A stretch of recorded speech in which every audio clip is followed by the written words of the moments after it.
し夢見て歩む長い道、土ぼこり舞い上がる、手に汗握りしめ、今日も進むんだ、完成目指して輝く未来へ、この手で築く家、廃墟を越えて新しい明日へ。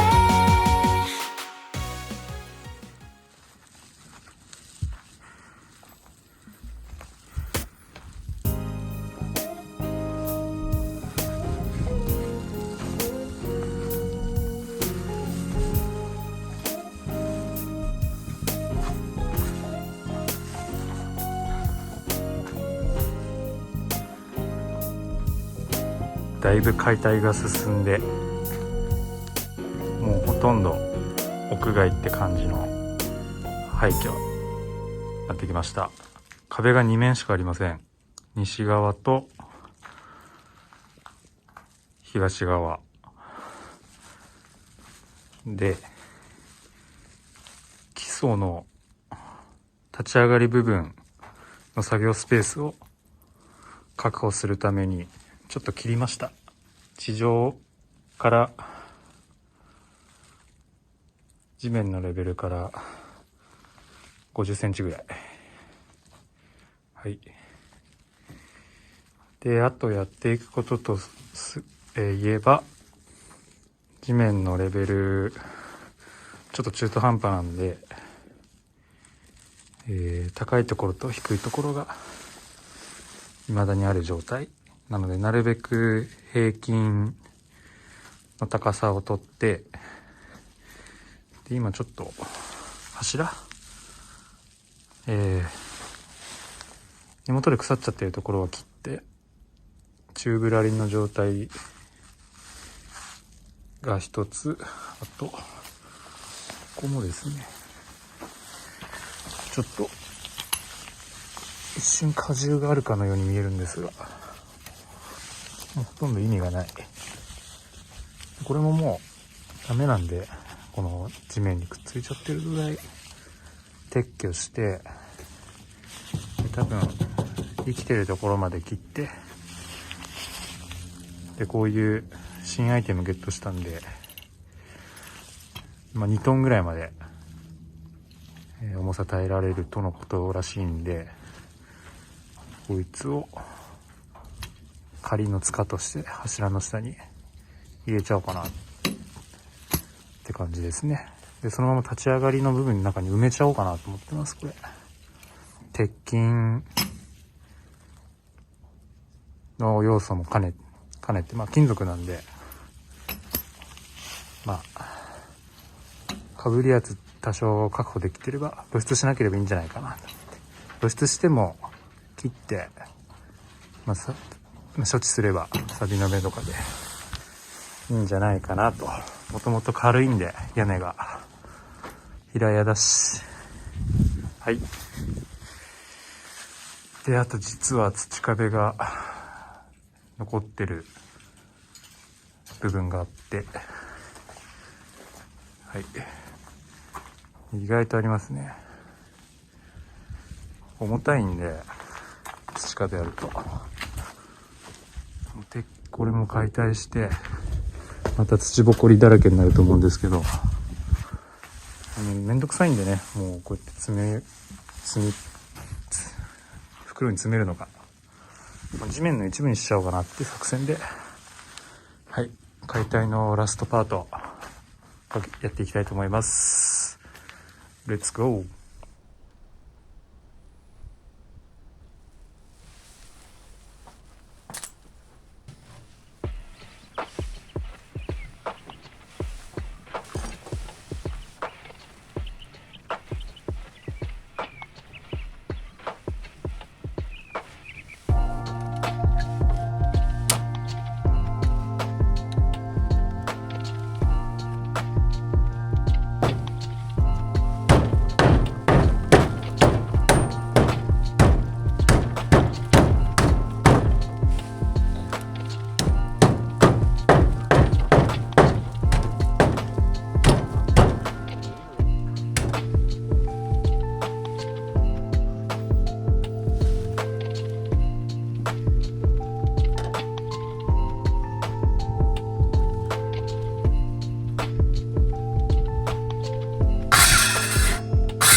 本日のキャットを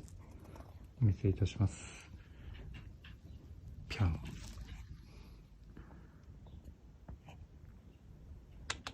ぴゃん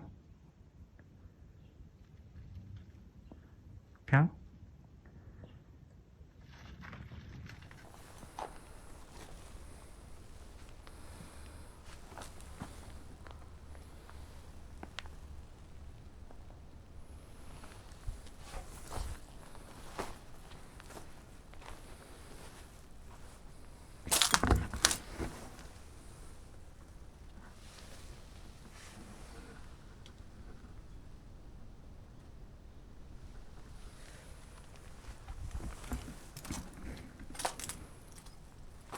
続いては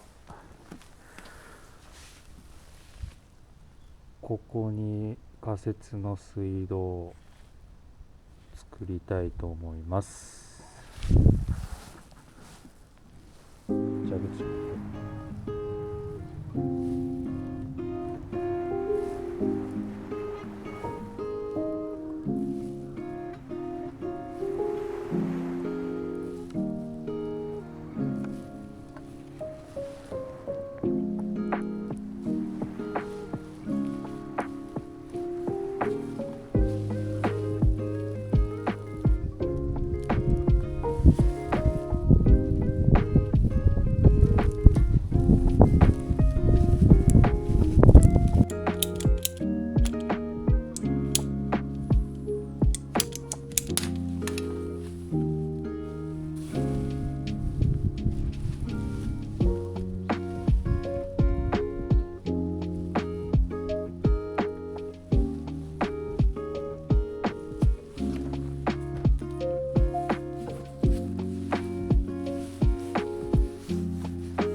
上の方は屋根のさらに上になっちゃって届かないんで、壊したとしても残骸が撤去できないんで、できる範囲で